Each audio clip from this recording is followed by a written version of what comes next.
கர்த்தருக்கு ஸ்தோத்திரம் உண்டாவதாக. திருத்துவ பண்டிகைக்கு பின்வரும் 17வது ஞாயிற்றுக்கிழமை ஆகிய இன்றைய நாளில் நான் செய்திக்காக தெரிந்து கொண்ட வேத பகுதி பரிசுத்த மத்தேயு எழுதின நற்செய்தி 22 முதல் 22ஆம் அதிகாரம் 1 முதல் 14 வசனம். மத்தேயு 22 1 முதல் 14 வசனம்.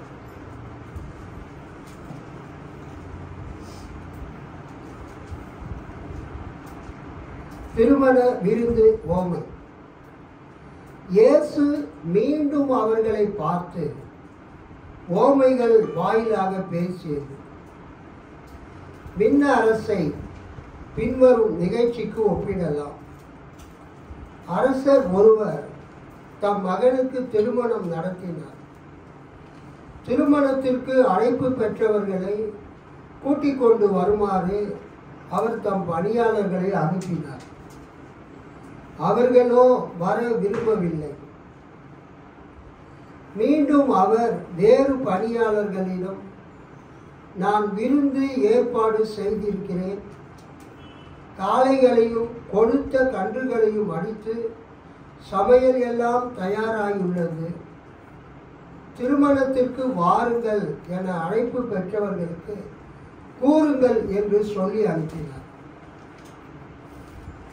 அழைப்பு பெற்றவர்களோ அதை பொருட்படுத்தவில்லை. ஒருவர் தம் வயலுக்கு சென்றார், வேறு ஒருவர் தம் கடைக்கு சென்றார். மற்றவர்களோ அவருடைய பணியாளர்களை பிடித்து இழிவுபடுத்தி கொலை செய்தார்கள்.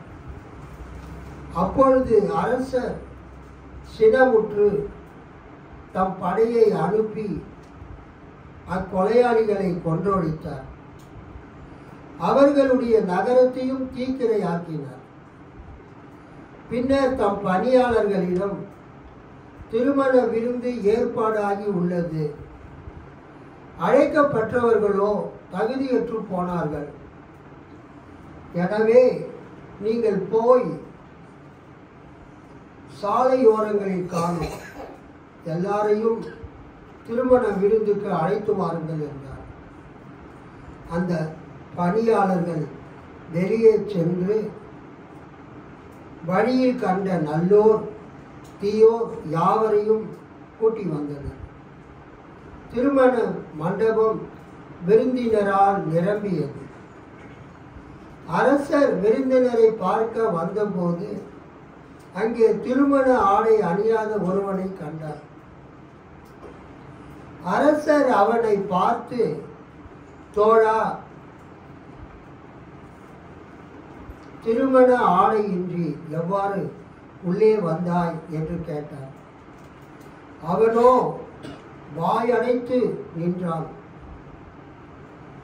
அப்பொழுது அரசர் தம் பணியாளர்களிடம், அவனுடைய காலையும் கையையும் கட்டி புறம்பே உள்ள இருளில் தள்ளுங்கள், அங்கே அழுகையும் அங்கலாய்ப்பும் இருக்கும் என்றார்.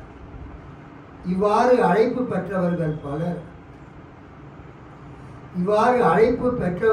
பலர், ஆனால் தேர்ந்தெடுக்கப்பட்டவர்களோ சிலர். இந்த நாளில் வாசிக்கப்பட வேண்டிய வேத பகுதியை நாம் வாசிக்க கேட்போம். ஆண்டவர் நம்மோடு பேசும்படியாக கண்களை மூடி நாம் ஜெபம் செய்வோம். மகா கிருபையும் இரக்கமும் மிகுந்த பரம தந்தையே,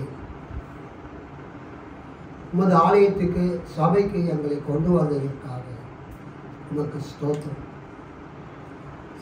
இந்த திருத்துவ பண்டிகைக்கு பின்வரும் இந்த 17வது ஞாயிற்றுக்கிழமை, 17th Sunday after the Trinity Sunday, இந்த நாளிலே எங்களை கொண்டு வந்ததற்காக ஸ்தோத்திரம். எங்களோடு பேசும் இயேசுவின் நாமத்தில் பிதாவே. ஆமென். கர்த்தருக்கு ஸ்தோத்திரம் உண்டாவதாக. இந்த நாளில் நாம் வாசித்த மத்தேயு 22:1 முதல் 14 வசனங்களுக்கு இணையான வசனம் லூக்கா 14ஆம் அதிகாரம். லூக்கா 14வது அதிகாரம் 15 முதல் 24 வரைக்கும் இருக்கிறது. இது ரெண்டுமே ஒரே ஓமை தான். அல்லேலூயா. இயேசு கூறும்போது இந்த ரெண்டு ஓமையும் ஒரே ஓமை தான்.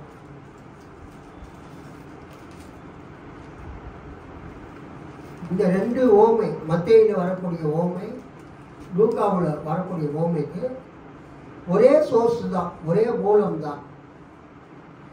ஆனால் எழுதும்போது மத்தேயு இதை திருமண விருந்து ஓமை என்றும், லூக்கா இதை பெரிய விருந்து ஓமை என்றும் எழுதியிருக்கிறார். அல்லேலூயா. Two parables have a single source. ரெண்டுமே ஒரே மூலத்தின் அடிப்படையில் எழுதப்பட்டது. இன்னொரு முக்கியமான காரியம், இந்த மத்தேயு 22:10 வரைக்கும் இந்த திருமண விருந்து ஓமை முடிந்து விட்டது. அல்லேலூயா. 11 இருந்து 14 வரைக்கும் அது இரண்டாவது ஓமை, அது another parable. இந்த திருமண விருந்து ஓமை 22:1 ஆரம்பித்து 10 முடிந்து விடுகிறது. இரண்டாவது ஓமை another parable 11 முதல் 14 வரைக்கும் இருக்கிறது. அது ஒரு செப்பரேட் பேரபிள். அல்லேலூயா. 11ஆம் வசனத்திலிருந்து 14ஆம் வசனம் வரைக்கும் இருக்கிறது. அந்த திருமண வஸ்திரம் தரித்திராத ஒரு ஆளை பற்றிய ஓமை, அது ஒரு தனி ஓமை. ஆனால் மத்தேயு இந்த நற்செய்தியை எழுதும்போது அந்த ஓமை கூட எதுக்கு தனியாக ஒரு ஓமை எழுதணுன்ட்டு, தனியாக இருந்த ஓமையையும் திருமண வஸ்திரம் தரித்திராத ஒரு மனிதனை பற்றி ஓமையையும் இந்த ஓமையிலேயே எழுதிட்டார். அதனால நாம் என்ன பண்ணுறோன்னா அது ஒரே ஓமையாக வாசிக்கிறோம். திருமண விருந்து ஓமை என்று நாம் வாசிக்கிறோம். தற்காலத்தில் கிறிஸ்தவர்கள் இதை நாம் அதிகமாக அறிந்து கொள்ள வேண்டும். சபையினுடைய முக்கியத்துவம் என்ன என்பதை இந்த திருமண விருந்து ஓமையில நாம் பார்க்கிறோம். அல்லேலூயா. அந்த பெரிய விருந்து ஓமை லூக்கா 14:15 24 நாம் பார்க்கிறோம். இங்கே நாம் என்ன பார்க்கிறோம்? திருமண விருந்து பற்றிய ஓமை தன் மகனுக்கு திருமண விருந்து ஏற்பாடு செய்த ஒரு ராஜாவை பற்றி இயேசு சொன்ன ஒரு கதையாகும் அல்லது ஓமையாகும். அழைக்கப்பட்ட விருந்தினர்கள் அழைப்பை மறுத்தபோது சிலர் ராஜாவின் ஊழியர்களை மோசமாக நடத்தினர் அல்லது கொன்றனர். எனவே அவர்களை அழிக்க ராஜா தனது படை வீரர்களை அனுப்பினார். பின்னர் அவர் தனது ஊழியர்களை, தனது பணியாளர்களை அனுப்பி, நீங்கள் போய் தெருக்களில் காணக்கூடிய எவரையும் அல்லது எல்லாரையும் திருமண விருந்து மண்டபத்தை நிரப்பும்படியாக அழைத்து வாருங்கள் என்று அனுப்பினார். இருப்பினும் விருந்தின் போது, அந்த விருந்து நடக்கும் போது ராஜா சரியான திருமண உடைகள் இல்லாமல் ஒரு விருந்தினரை, அங்கே வந்திருந்த அந்த திருமண மண்டபத்துக்கு வந்திருந்த அந்த விருந்தினர்கள்ல ஒருத்தர் மட்டும் என்ன அணியில திருமண வஸ்திரம் அணியவில்லை. இருப்பினும் விருந்தின் போது ராஜா சரியான திருமண உடைகள் இல்லாமல் ஒரு விருந்தினரை கண்டுபிடித்து அவரை வெளி இருளில், புறமான இருளில் தள்ளினார். மத்தேயு 22:1-14 காணப்படும் இந்த ஓமை பரலோக ராஜ்யத்தை விளக்குவதற்கு ராஜாவையும் அவருடைய விருந்தையும் பயன்படுத்துகிறது. அல்லேலூயா. 19 மத்தேயு 19 மத்தேயு 25 வரைக்கும் விண்ணரசின் வருகை,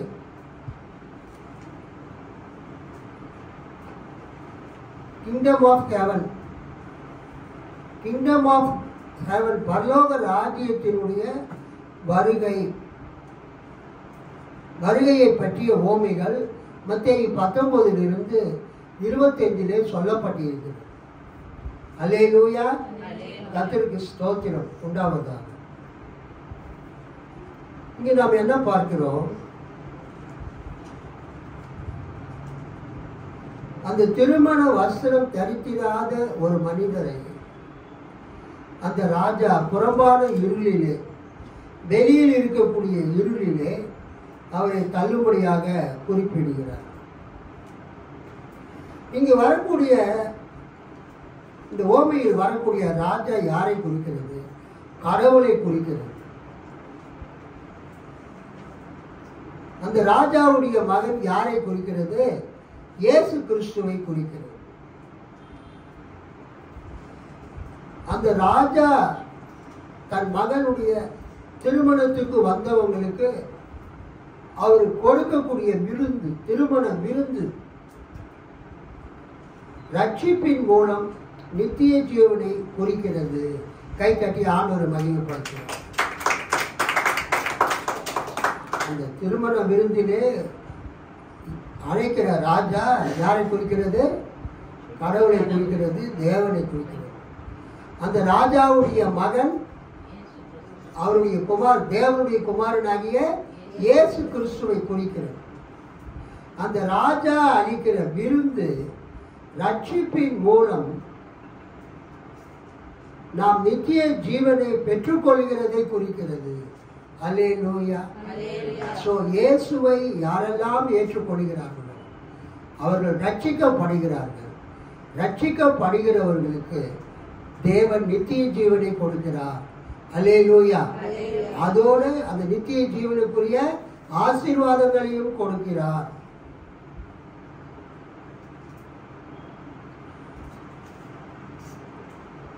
இந்த பெரிய திருமண விருந்திலே கலந்து கொள்ளும்படியாக அவர் சிலரை என்ன செய்கிறார்? விருந்துக்கு வருமாறு அழைக்கிறார். அவர்கள் ஆரம்ப விருந்தினர்கள், ஃபர்ஸ்ட் இன்வைட்டட் கெஸ்ட், முதலாவது அழைக்கப்பட்டவர்கள். கடவுளின் அழைப்பை இந்த ஆரம்ப விருந்தினர்கள், முதலாவது அழைக்கப்பட்டவர்கள், அவங்க விருந்துக்கு வரல. சாக்போப் சொல்றாங்க, ஆரம்ப விருந்தினர்கள் கடவுளின் அழைப்பை நிராகரிப்பவர்கள். அவர்களை மத்தேயு அடையாளப்படுத்துகிறார். கடவுளுடைய அழைப்பை நிராகரித்தவர்கள். They refused to come to the wedding feast, marriage feast. அதே நேரத்தில் புறஜாதியாருக்கான பிந்தைய அழைப்பு விசுவாசிகளான அனைவருக்கும் திறந்த அழைப்பை குறிக்கிறது. அல்லேலூயா. முதலாவது ஒரு அழைப்பை கொடுக்கிறாரு. அந்த அவருக்கு வேண்டியவங்களுக்கு அவங்க என்ன பண்ணாங்க? இந்த கல்யாணத்துக்கு வரதை விட எங்களுக்கு முக்கியமான வேலை, வேற வேலை இருக்கு, அதனால நாங்கள் வரலன்னு அந்த ராஜாவுடைய அழைப்பை நிராகரித்தார். அதன் பிறகு அவர் தம் பணியாளர்களை, வேலைக்காரர்களை நீங்கள் போய் சாலை ஓரங்களில், லூக்கா வேலி ஓரங்களில் அப்படின்னு இருக்கும், இருக்கிறவங்களெல்லாம் அழைச்சிட்டு வாருங்க. ஸோ முதலாவது அழைப்பு யாருக்கு கொடுக்கப்பட்டது? இயேசுவால் யூதர்களுக்கு கொடுக்கப்பட்டது. முதலாவது அழைப்பு யாருக்கு கொடுக்கப்பட்டது? யூதர்களுக்கு கொடுக்கப்பட்டது. அவங்க சாக்கு போக்கு சொல்லிட்டு நாங்கள் வரலன்னு சொல்லிட்டாங்க. ரெண்டாவது அழைப்பு யாருக்கு கொடுக்கப்படுகிறது? மத்தேயு சுவிசேஷத்தினுடைய வசனங்களின் படி புறஜாதிகளுக்கு கொடுக்கப்படுகிறது. அல்லேலூயா. யூதர் அல்லாதவங்களுக்கு கொடுக்கப்படுகிறது. அவங்க எல்லாரையுமே என் திருமண விருந்துக்கு அழைத்து கொண்டு வாருங்க. அழைக்கிறவரு ராஜா தன் மகன் இயேசு கிறிஸ்துவின் திருமணத்துக்காக அந்த விருந்து வைக்கிறாரு. அதில் கலந்து கொள்ளுங்கள் சொல்றாரு. இயேசுவின் காலத்தில் இயேசு யாருக்கு பிரசங்கம் பண்ணாரு? யூதர்களுக்கு பிரசங்கம் பண்ணாரு. அவருடைய உபதேசத்தை அவங்க ஏற்றுக்கொள்ளவில்லை, புறக்கணித்தார்கள். அதன் பிறகு பிற இனத்தாருக்கு சுவிசேஷம் அறிவிக்கப்பட்டது. அந்த சுவிசேஷத்தை ஏற்றுக்கொண்டவர்களை கர்த்தர் விருந்து சாலைக்கு கொண்டு வர சொன்னார்.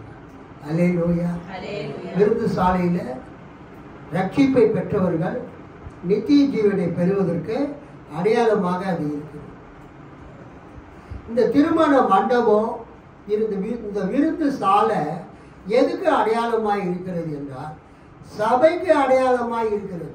கைத்தட்டி ஆண்டவர் மகிமைப்படுது. நான் அதனால தான் சொன்னேன், இந்த செய்தி திருச்சபையின் முக்கியத்துவத்தை விளக்குகிறது. இயேசுவை ஏற்றுக்கொள்ளாத யூதர்கள், இயேசுவை புறக்கணித்த யூதர்கள் முதலாவது அழைப்பை பெற்றவர்கள் இயேசுவார். அவங்களுக்கு தான் முதலாவது சுவிசேஷம் அறிவிக்கப்பட்டது. அவங்க அதை புறக்கணித்தாங்க.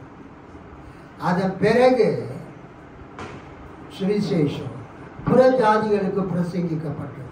பிற இனத்தாருக்கு, ஜென்டைல்ஸ், அவங்க எல்லாருமே இப்போ எங்க வந்துட்டாங்க? விருந்து சாலைக்கு வந்து விட்டாங்க, சபைக்குள்ள வந்து விட்டாங்க. அல்லேலூயா சொல்லுங்க. ஸோ அந்த திருமண விருந்து சாலை, அந்த மேரேஜ் ஹால், அந்த திருமண மண்டபம் என்பது எதுக்கு அடையாளம்னா சர்ச்சுக்கு அடையாளம். ஸோ அந்த சர்ச்சுக்கு உள்ள அந்த ராஜா வந்து பார்க்குறாரு. அங்க என்ன பார்க்குறாருன்னா, அதே நேரத்தில்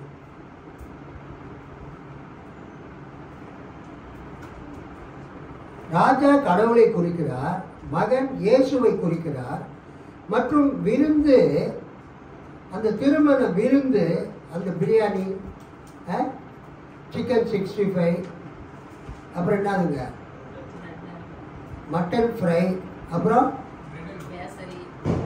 கேசரி, அதெல்லாம் ஊருவா கூட சொல்லுங்க. மெயின் ஐட்டம் என்னதுங்க? மட்டன் பிரியாணியா, சிக்கன் பிரியாணியா,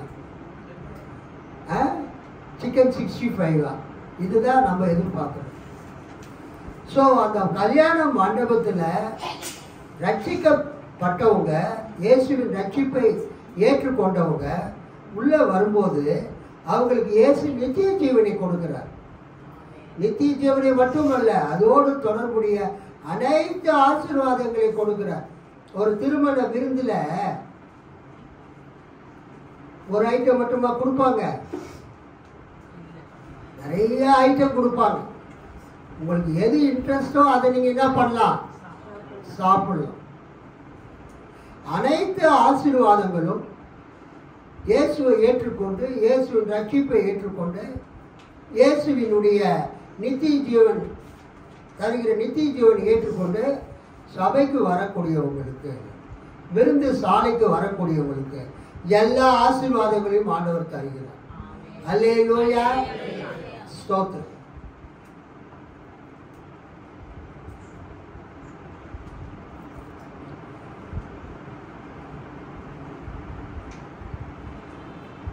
விருந்து ரட்சிப்பின் மூலம் நித்திய ஜீவனை பெறுவதை குறிக்கிறது.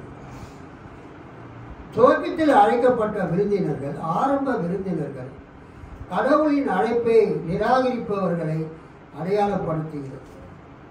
அதே நேரத்தில் புறஜாதியாருக்கான ஜென்டைல்ஸ், பிற இனத்தாருக்கான யூதர் அல்லாதவர்களுக்கான பிந்தைய அழைப்பு கிறிஸ்துவ விசுவாசிகளான அனைவருக்கும் திறந்த அழைப்பை குறிக்கிறது. அல்லேலூயா, அல்லேலூயா, அல்லேலூயா. இயேசு யூத இனத்தில்தான் பிறந்தார். ஆனால் அவங்க இயேசுவை நிராகரித்ததுனால, இயேசுவினுடைய அழைப்பை ஏற்றுக்கொள்ளாததுனால புறஜாதிகளான நமக்கு அந்த அழைப்பு கொடுக்கப்பட்டது. நாம் இப்போ எல்லாருமே திருச்சபைக்குள்ள விருந்து சாலைக்குள்ள வந்துவிட்டோம். அதே நேரத்தில் சரியான ஆடை இல்லாத மனிதன் அங்கு இருப்பவர்களை குறிக்கிறான். ஆனால் நம்பிக்கை அல்லது சரியான நீதி இல்லாதவர்களால் அவர்கள் விலக்கப்படுவதற்கு வழிவகுத்தார்கள். இந்த ஓமையினுடைய கதையினுடைய விளக்கத்தை நம்ம பார்க்கிறோம். இந்த 22ஆம் அதிகாரம் 1-14 முதலாவது அழைப்பிதழ் அனுப்பப்படுகிறது. Wedding invitation was send. திருமண அழைப்பிதழ் கொடுக்கப்படுகிறது, அனுப்பப்படுகிறது. ஒரு ராஜா தனது மகனுக்கு ஒரு அற்புதமான திருமண விருந்தை ஏற்பாடு செய்து தனது விருந்தினர்களுக்கு அழைப்பிதழ்களை அனுப்புகிறார். முதலாவது அழைப்பிதழ் அனுப்பப்படுகிறது. இரண்டாவது, அந்த அழைப்பை பெற்றுக்கொண்டவர்கள் விருந்துக்கு வர என்ன செய்யறாங்க?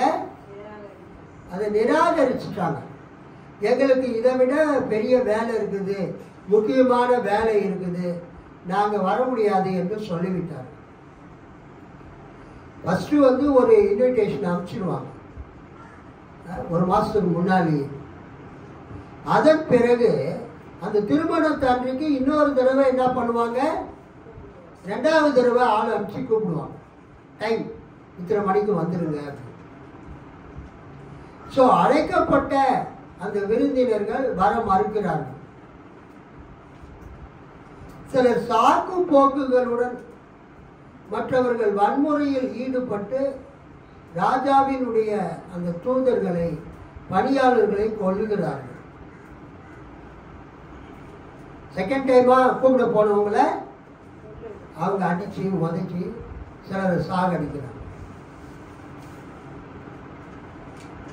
அப்போது என்ன நடக்குது?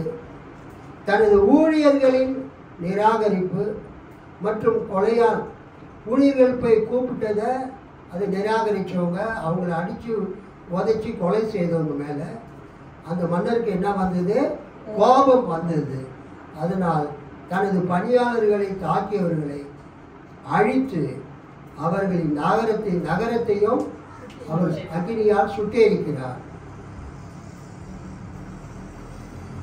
அதன் பிறகு அந்த அரசர் தன்னுடைய பணியாளர்களை ரோடுகளுக்கு அனுப்புகிறார், சாலைகளுக்கு அனுப்புகிறார், சாலை சந்திப்புகளுக்கு அனுப்புகிறார், வேலி ஓரங்களுக்கு அனுப்புகிறார்.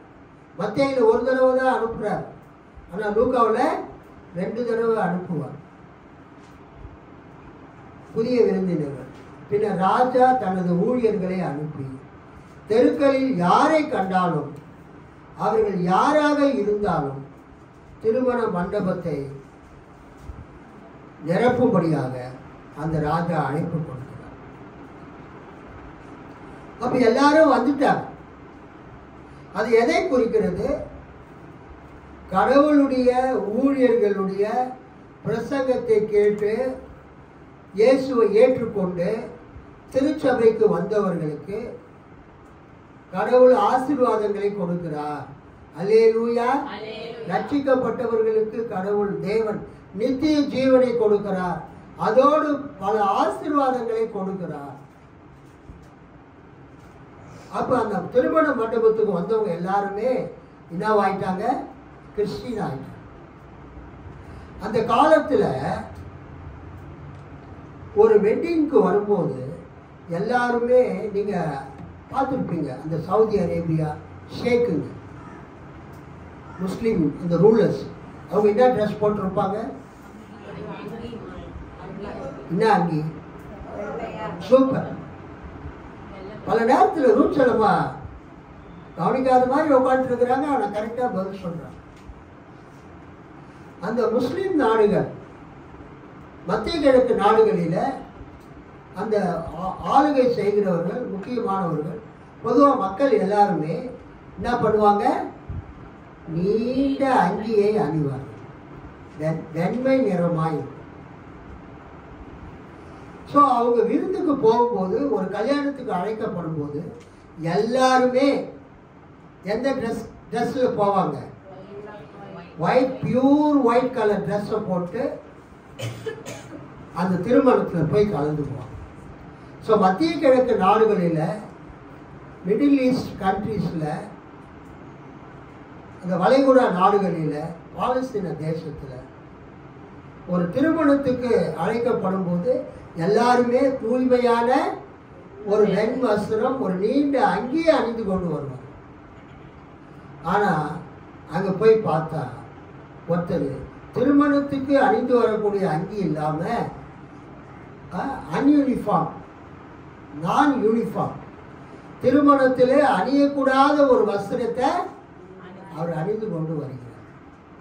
அது எதை ஆக்சுவலாக அந்த திருமண வஸ்திரம் தரித்திராதவன் என்பது ஒரு தனி ஓமை. அது இந்த திருமண விருந்து ஓமையோடு தொடர்ச்சியாக வருவதல்ல. It is a separate parable. அது ஒரு தனி ஓமை. ஆனால் மத்தேயு இந்த பெரிய ஓமை கூட அந்த சின்ன ஓமையையும் சேர்த்துட்டு ஒரே ஓமையாக அவர் காட்டுறார். ஆக்சுவலாக அதுக்கு என்ன மீனிங்னா, திருச்சபைக்கு ஒருத்தர் வந்துட்டார், சபைக்கு ஒருத்தரே வந்து விட்டார்.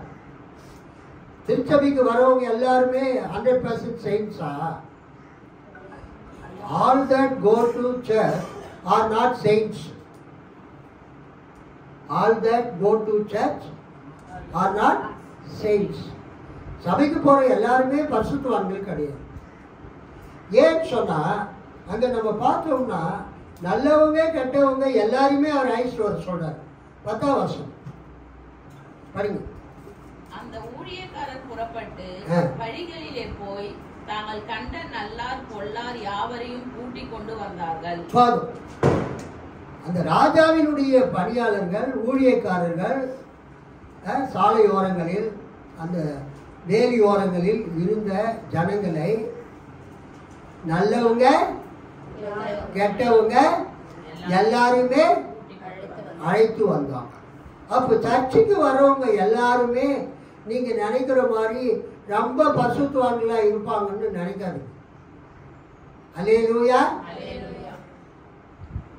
ஆக்சுவலா ஒரு டெஃபினிஷன் இருக்குது.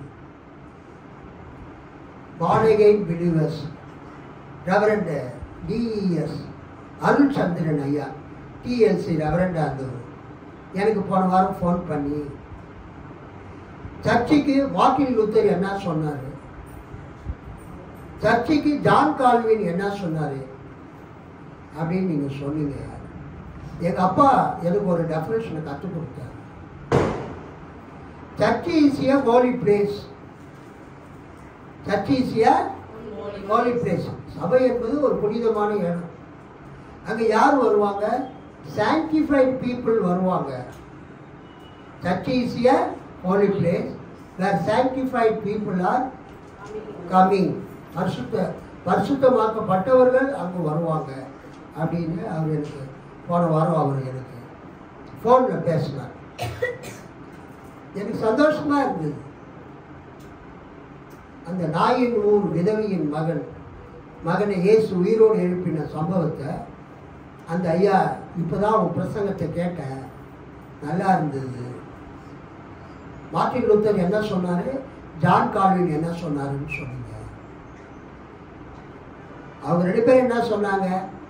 There the pure word of God is preached, where the sacraments are administered, it is called church. எங்கே கடவுளுடைய வசனம் சுவிசேஷம் அறிவிக்கப்படுகிறதோ, எங்கே சாக்ரமந்துகள் திருவருட் சாதனங்கள் ஞானஸ்நானமும் திருமுழுக்கும் திருவிருந்தும் கொடுக்கப்படுகிறதோ அது ஒரு சபை. அவங்க இந்த பரிசுத்த இடம் பரிசுத்தமாக்கப்பட்டவர்கள் வர்றது அதை பற்றிலாம் அவங்க சொல்லணும். அவங்க பேசிக் டெஃபினேஷன் தான் கொடுத்தாங்க. ஆனால் இன்னைக்கு பெண்டிகாஸ்டல் சர்ச்சஸ் என்ன சொல்கிறாங்கன்னா, சபை என்பது மறுபடியும் பிறந்தவர்களுடைய கூட்டம். Search is an assembly of the born again believers. இப்போது பெண்டிகாஸ்டல் சர்ச்சில் சபைக்கு கொடுக்கப்படக்கூடிய விளக்கம் என்னதுங்க? மறுபடியும் பிறந்தவர்களுடைய ஒரு சபை, ஒரு கூட்டம், an assembly of born again believers. ஆனால் நீங்கள் மத்தேயுவிலும் லூக்காவிலும் பார்த்தீங்கன்னா ஆண்டவர் சபைக்கு யாரை கூட்டு வர சொல்றாரு? அல்லேலூயா சொல்லுங்க. Practical definition. சபைக்கு நல்லவங்களும் வருவாங்க, கெட்டவங்களும் வருவாங்க. அதனால சபைக்கு எப்போதுமே புது செருப்பு போட்டு வரக்கூடாது.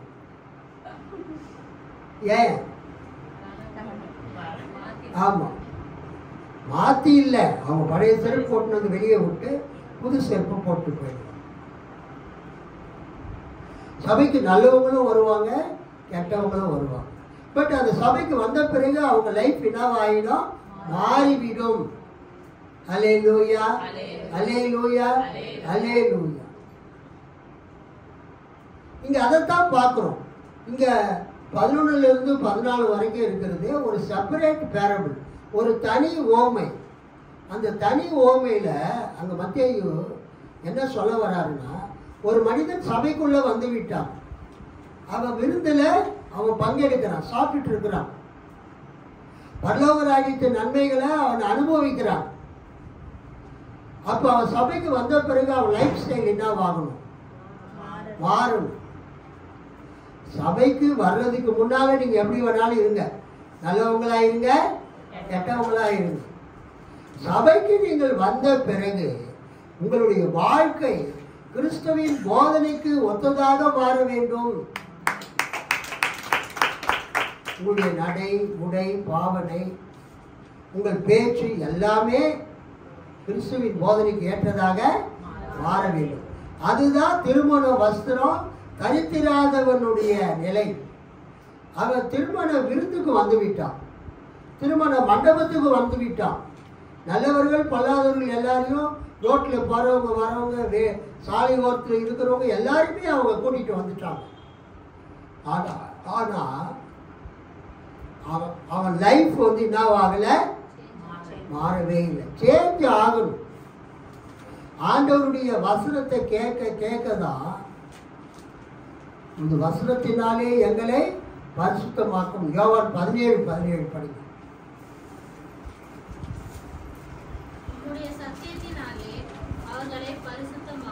உமது சத்தியத்தினாலே அவர்களை பரிசுத்தமாக்கும். உமது வசனமே சத்தியம். அல்லேலூயா, அல்லேலூயா, அல்லேலூயா. சபைக்கு வந்தவங்க ஒரு நாள் ஞானசாமி எடுத்துட்டு வந்து அட்டெண்டன்ஸ் போட்டு போறது சபை கிடையாது. சபைக்கு ரெகுலரா வரணும். நான் திரும்ப திரும்ப அதுதான் சொல்றது. சபைக்கு ரெகுலரா வரணும், தொடர்ந்து வரணும்.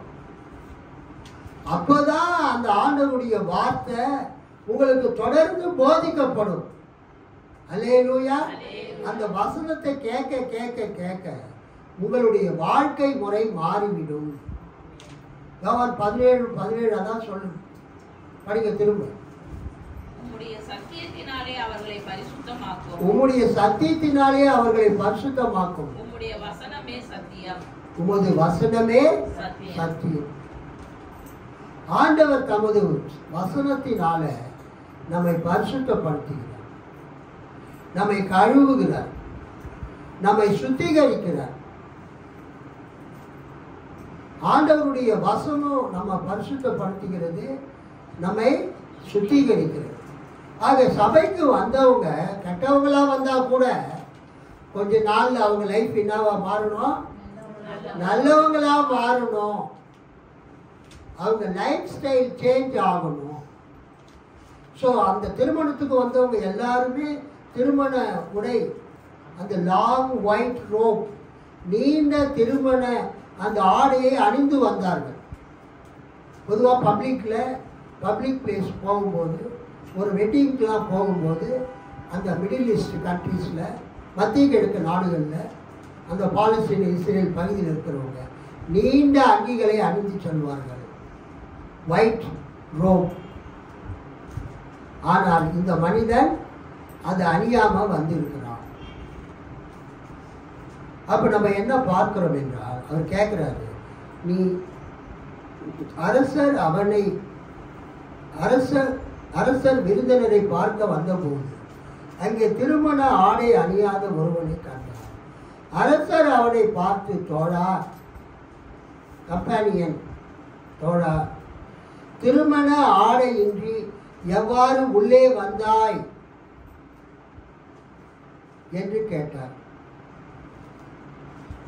சிலர் என்ன சொல்றாங்க, அந்த அரசர் திருமணத்துக்கு வந்தவங்களுக்கு எல்லாம் ஒரே காம்ப்ளிமெண்ட், ஒரு கிஃப்ட் கொடுப்பாரு, ஒரு உடை.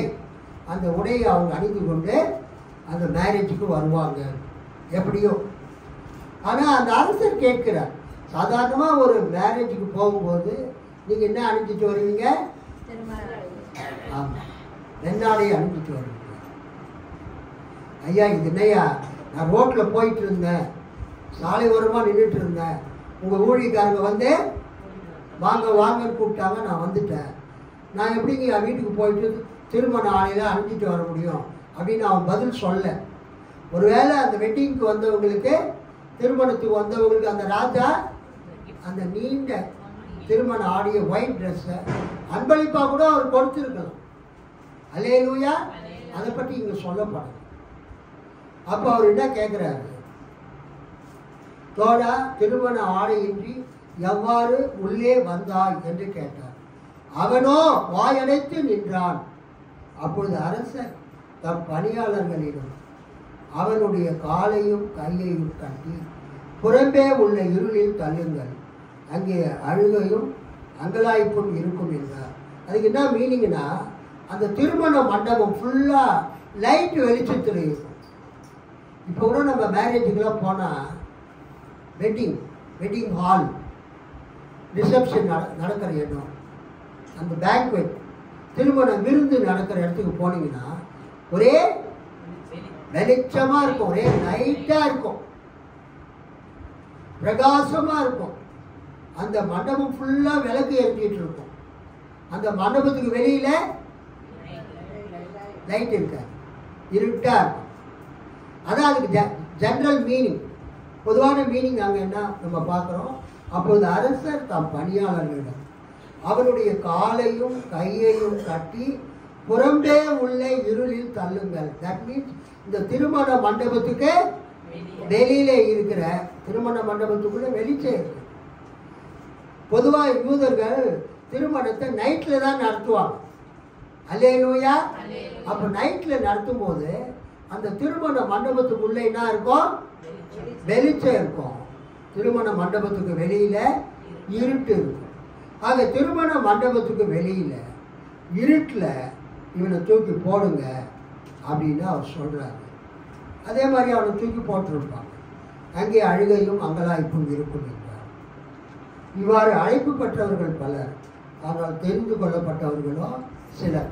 இதுக்கு என்ன அர்த்தம்னா, அந்த 10ஆம் வசனத்தோடு அந்த பெரிய அந்த அரசருடைய மகனுக்கு திருமண விருந்து ஓமை முடிந்து விட்டது. 11லேருந்து 14 ரெண்டாவது ஓமை. அந்த ரெண்டாவது ஓமையில திருமணத்துக்கு வந்தவன் என்ன அணியில, திருமண வஸ்திரம் அணியாததுனால அவனை தூக்கி போட சொல்லிட்டார். இருட்டில் திருமண மண்டபத்துக்கு வெளியில அங்கே அழுகையும் அங்கலாய்ப்பும் இருக்கும் என்றார். இவ்வாறு திருமணத்துக்கு அழைப்பு பெற்றவர்கள் பலர் இருக்கலாம். ஆனால் அந்த திருமணத்துக்கு வந்தவங்க வாழ்க்கை முறை மாறாமல் அந்த பழையபடியே இந்துவா, பழையபடியே முஸ்லீமா, அல்லது பழையபடியே அவங்க இருந்தாங்கன்னா அவங்க கிறிஸ்டின் ஆகி எந்த பிரயோஜனமும் இல்லை. நம்ம ஒன்ஸ் கிறிஸ்டின் ஆயிட்டாக்கா கிறிஸ்துவினுடைய போதனைகளுக்கு நாம் ஏற்று நடக்க வேண்டும். கிறிஸ்துவினுடைய போதனைகளை கேட்டு அதன்படி நாம் வாழ வேண்டும். ஒன்ஸ் நீங்க கிறிஸ்டின் ஆன பிறகு மறுபடியும் இந்துக்கள் பண்ற அந்த சடங்குகளை நீங்க பண்ணக்கூடாது. அல்லேலூயா. அந்த சடங்குகளை நம்ம என்ன பண்ணக்கூடாது? பண்ணக்கூடாது. சரி, இவ்வாறு அழைப்பு பெற்றவர்கள் பலர், ஆனால் தேர்ந்தெடுக்கப்பட்டவர்களோ சிலர். இங்க நம்ம என்ன பார்க்கிறோம்னா இந்த ஓமையினுடைய முக்கிய விளக்கம். இங்க ராஜா என்பது பிதாவாகிய தேவனை, கடவுளை குறிக்கிறது. இந்த ஓமையில அந்த ராஜாவின் மகன் இயேசு கிறிஸ்துவை குறிக்கிறது. இங்கு வரக்கூடிய அந்த திருமண விருந்து பரலோக ராஜ்யத்தையும் ரட்சிப்பையும் குறிக்கிறது. முதல் முறையாக அழைக்கப்பட்ட விருந்தினர்கள் யாரை குறிக்கிறது? இயேசுவையும் அவருடைய செய்தியையும் நிராகரித்த யூதர்களை குறிக்கிறது. அல்லேலூயா. இன்றைக்கு இந்த 20ஆம் நூற்றாண்டுல 19ஆம் நூற்றாண்டுல ஒரு பெரிய பிரச்சனை. சில கிறிஸ்தவர்கள் கிறிஸ்துவ சபைக்கு சப்போர்ட் பண்றதை விட யூதர்களுக்கு அதிகமா சப்போர்ட் பண்ணிட்டு இருக்கிறாங்க. கிறிஸ்தவங்க யாருக்கு சப்போர்ட் பண்ணணும்? கிறிஸ்தவங்களுக்கு சப்போர்ட் பண்ணணும். 19ஆம் நூற்றாண்டுல 20ஆம் நூற்றாண்டுல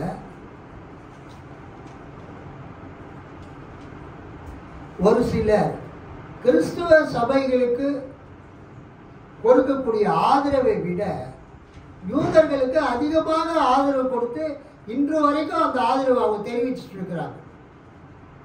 ஆனா நீங்க பிரசங்கத்தில் நீங்க பார்த்தீங்கன்னா இந்த யூதர்கள் இயேசுவினுடைய உபதேசத்தை ஏற்காதவங்க. சுவிசேஷம் ஒன்றுதான்.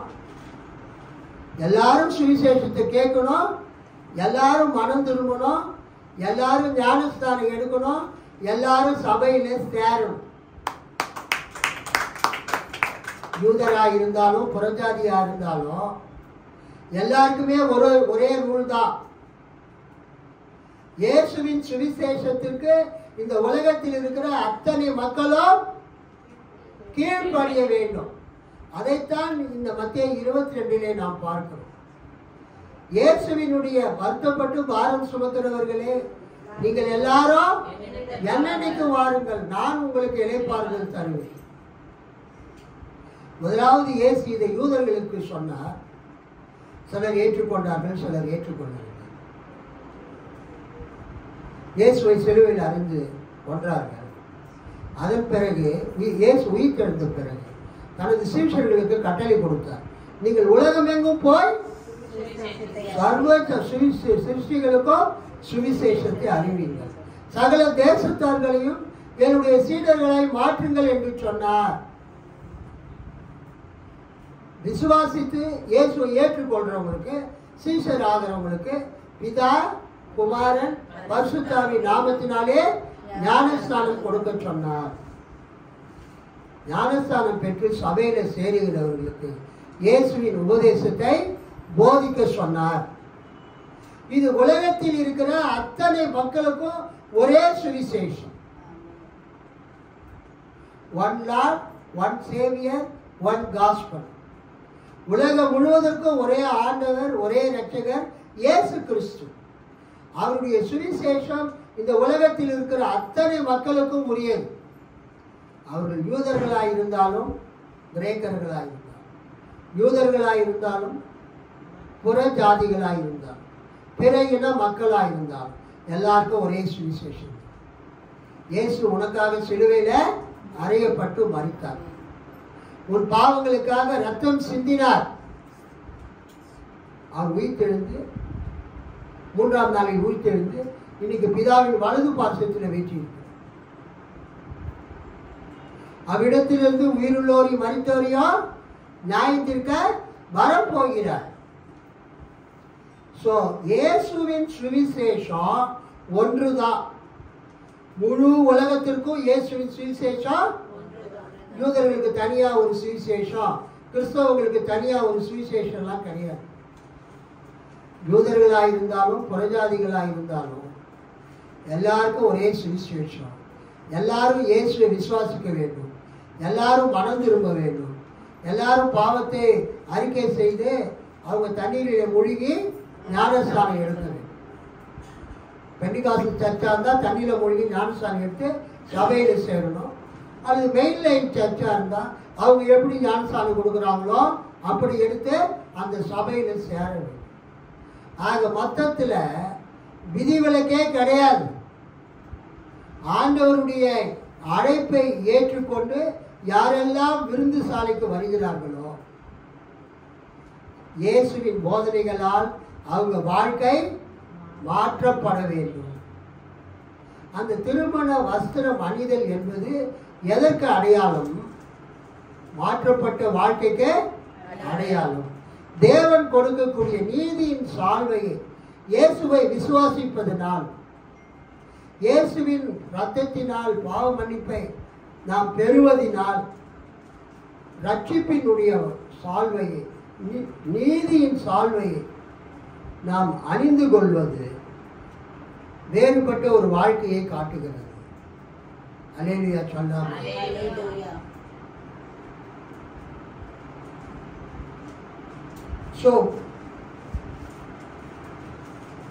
ஆரம்ப விருந்தினர்கள் இயேசுவையும் அவருடைய செய்தியையும் நிராகரித்த யூதர்கள். அந்த ராஜாவுடைய வேலைக்காரர்கள், பணியாளர்கள், கடவுளின் செய்தியை அறிவித்த தீர்க்கதரிசிகள் மற்றும் அப்போஸ்தலர்கள்.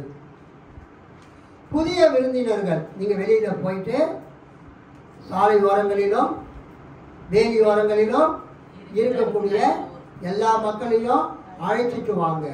அது எதை குறிக்கிறது? புறஜாதியினரும் கடவுளின் அழைப்பை ஏற்றுக்கொள்ளும் அனைவரும். கடவுளுடைய அழைப்பை யாரெல்லாம் ஏற்றுக்கொள்கிறார்களோ அவங்க புறஜாதிகளாக இருந்தாலும் அவங்க கடவுளுடைய சபைக்கு வருகிறார்கள். அல்லேலூயா. இயேசுவின் திருச்சபையிலே இந்த உலகத்தில் இருக்கிற அனைவரும் வர வேண்டும். திருச்சபைக்குள் இந்த உலகத்தில் இருக்கிற அனைவரும் வர வேண்டும். இயேசுவை ஏற்றுக்கொள்ள வேண்டும். அவங்க எந்த மொழி பேசினாலும், எந்த ஊரை சேர்ந்தவங்களா இருந்தாலும், எந்த ஜாதியை சேர்ந்தவங்களா இருந்தாலும், எந்த தேசத்தை சேர்ந்தவங்களா இருந்தாலும், நல்லவங்களோ கெட்டவங்களோ,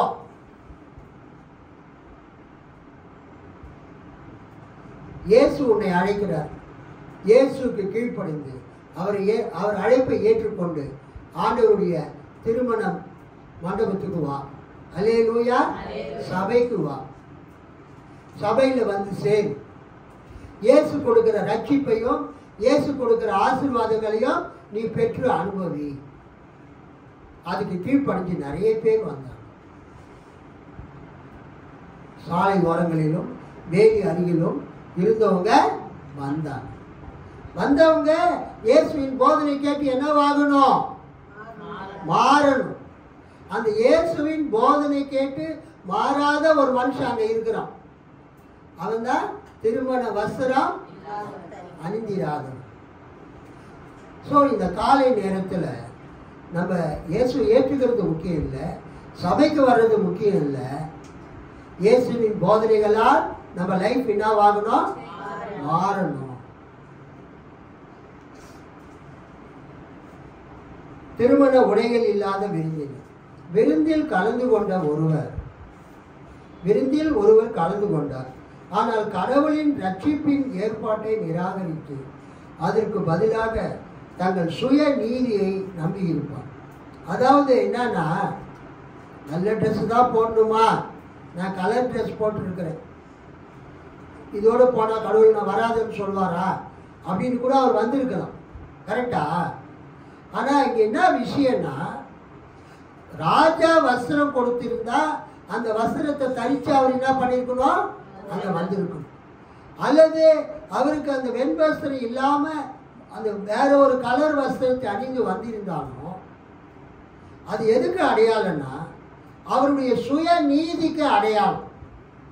எதுக்கு அடையாளம்? சுய நீதிக்கு அடையாளம். அந்த வெண்வஸ்திரம் எதுக்கு அடையாளம்? தேவன் தரக்கூடிய தேவ நீதிக்கு அடையாளம். இயேசு கிறிஸ்துவின் ரத்தத்தினால பாவ மன்னிப்பினால நமக்கு தேவன் கொடுக்கிற அந்த நீதி தான் அந்த வெண் வஸ்திரம்.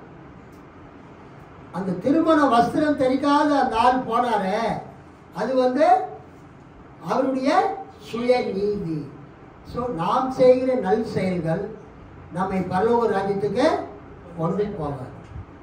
தேவன் நாம் செய்த நற்கிரிகளினாலே நம்மை ரட்சிக்கிறவர் அல்ல. அல்லேலூயா. தீத்து 3:5 படி. தீத்து 3:5.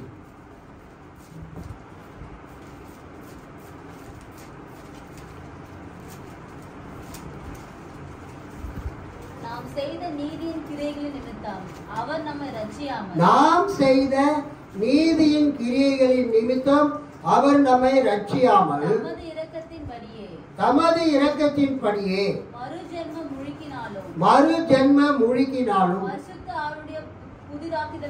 பரிசுத்த ஆவியினுடைய புதிதாக்குதலினாலும் நம்மை ரட்சித்தார். அல்லேலூயா. நாம் செய்த நீதியின் கிரியைகளின் நிமித்தம் தேவன் நம்மை ரட்சிக்கிறவர் அல்ல. எப்படி நம்ம ரட்சித்தார்? தமது இரக்கத்தின்படியே மறு ஜென்ம முழுக்கினாலும் பரிசுத்த ஆவியின் புதிதாக்குதலினாலும் நம்மை ரட்சித்தார். சோ இந்த காலை நேரத்தில் இறுதி செய்தி, பலர் கடவுளுடைய ராஜ்யத்திற்கு அழைக்கப்பட்டாலும் சரியான இருதயத்தோடு அழைப்பை ஏற்றுக்கொண்டு கடவுளுடைய நீதியை உண்மையாக ஏற்றுக்கொள்பவர்கள் மட்டுமே தேர்ந்தெடுக்கப்படுவார்கள். அதாவது தேவனுடைய நீதியின் கிரியைகளை நாம் விசுவாசித்து அதை ஏற்றுக்கொள்ளாமல் நம்முடைய சுய நீதியை சுய கிரியைகளை நாம் சார்ந்து இருப்போம் என்றால் நாம் என்ன செய்வோம்? கடவுளால் நிராகரிக்கப்படுவோம். அல்லேலூயா சொல்லாமா? இங்க ரொம்ப ஒரு இன்ட்ரெஸ்டிங் எரேனிமுஸ், அவர் ஒரு புதிய ஏற்பாடு இறையியல் அறிஞர்.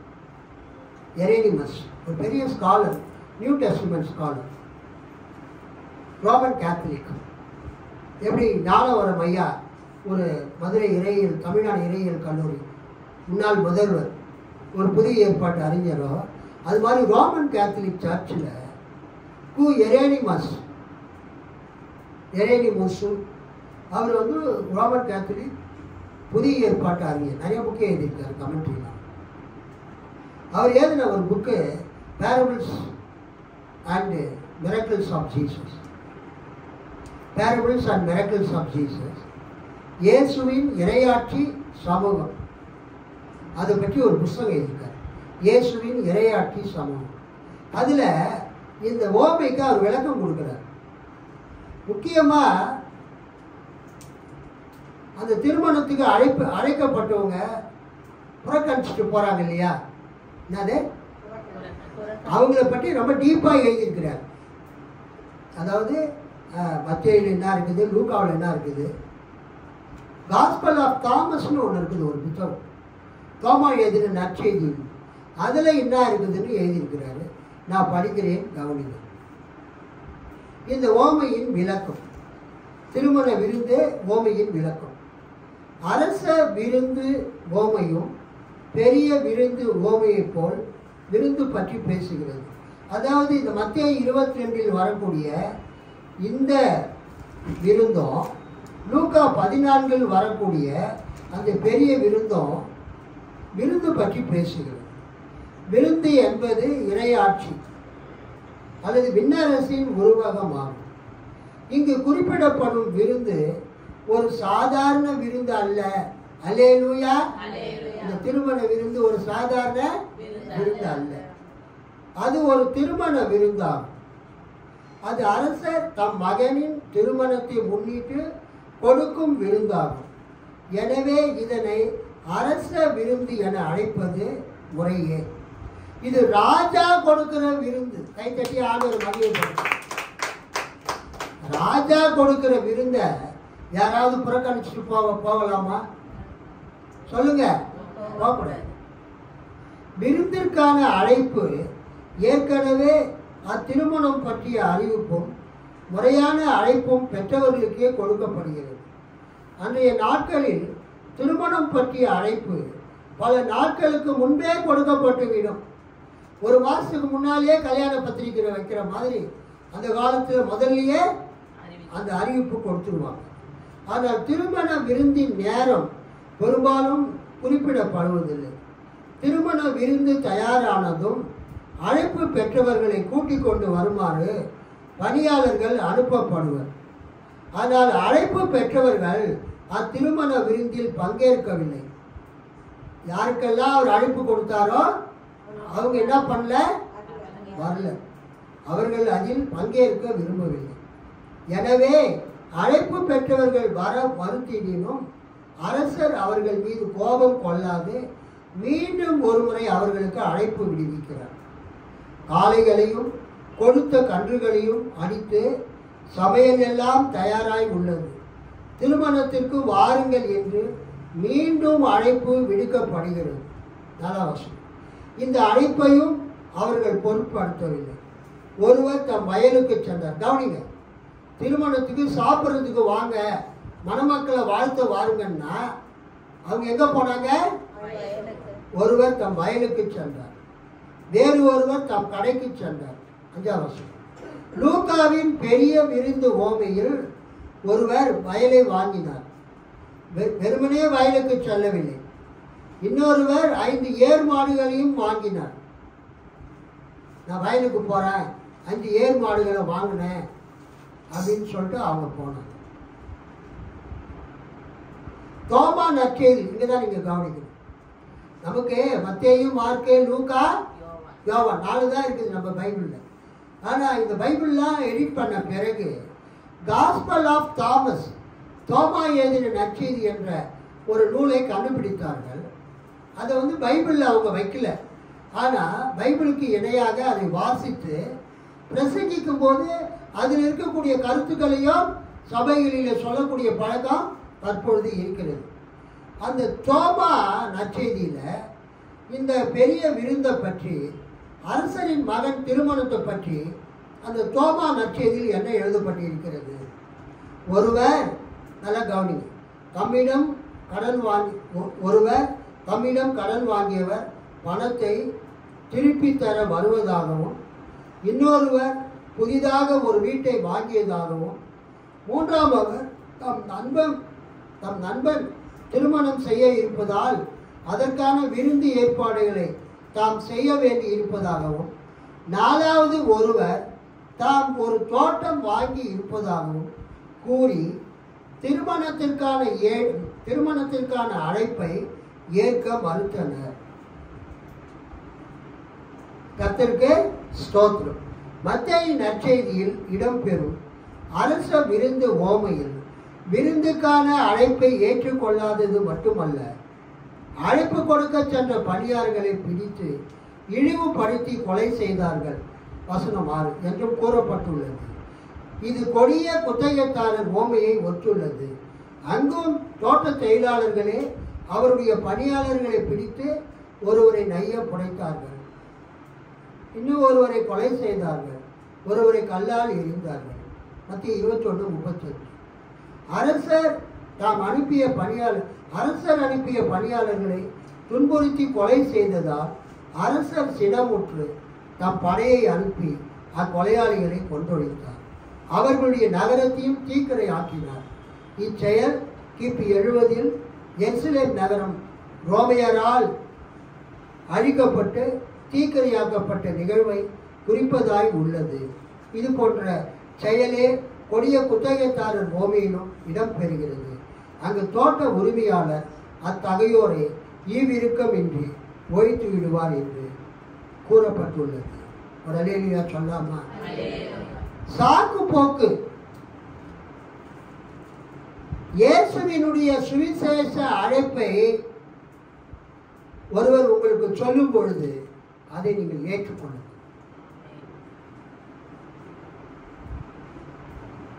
அம்மா ஆண்டவர் ஏற்றுக்குவோமா, ஆண்டவருடைய சபைக்கு வாங்கம்மா, ஜபத்துக்கு வாங்கம்மா, இயேசுவை விசுவாசிங்கம்மா, ஞானஸ்தானம் எடுங்கம்மா அப்படின்னு சொன்னீங்கன்னா இந்த பெண்கள் சொல்ற பதில் ரொம்ப வினோதமா இருக்கும்.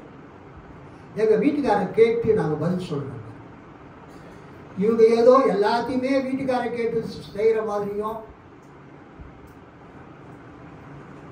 இது பெண்கள் சொல்லக்கூடிய சாக்கு போக்கு. ஆண்டவரை பற்றி சபையை பற்றி எது சொன்னாலும் என்ன சொல்லுவாங்க, எங்க வீட்டுக்காரர் கேட்டு. வீட்டுக்காரர் கேட்கவே தேவையில்லை. இயேசுவினுடைய அழைப்பு உங்களுக்கு கொடுக்கப்படும் பொழுது, இயேசுவை ஏற்றுக்கொள் என்று சொல்லும் பொழுது, ஆணா இருந்தாலும் பெண்ணா இருந்தாலும் என்ன பண்ணணும், ஏற்றுக்கொள்ளணும். உடனே ஏற்றுக்கொள்ள வேண்டும். மனம் திரும்புன்னு சொல்லும்போது நீ மனம் திரும்பிடணும்.